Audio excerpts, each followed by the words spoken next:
du ministre de l'Intérieur vient mal à propos parce que, au niveau de la forme, tout d'abord, je crois qu'il y a quand même une certaine procédure.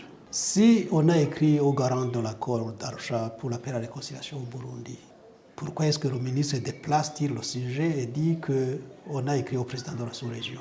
On a écrit aux garants de cet accord parce que nous constatons effectivement qu'on s'écarte de plus en plus de cet accord.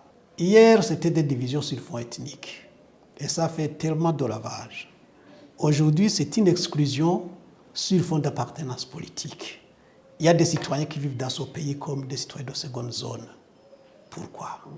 Y a-t-il une raison objective à cela? Et alors, si les gens demandent qu'on revisite les accords d'Arusha, en quoi cela constitue-t-il un terrorisme de quelque nature? Il n'y a pas de coalition comme telle. Non, il n'y a pas de coalition. Mais adhérer à une idée quelconque, c'est tout à fait normal. Combien de fois n'a-t-on entendu des gens s'exprimer sur un point ou un autre? Est-ce que ça signifie qu'on se coalise? Une coalition a des textes qui le régissent.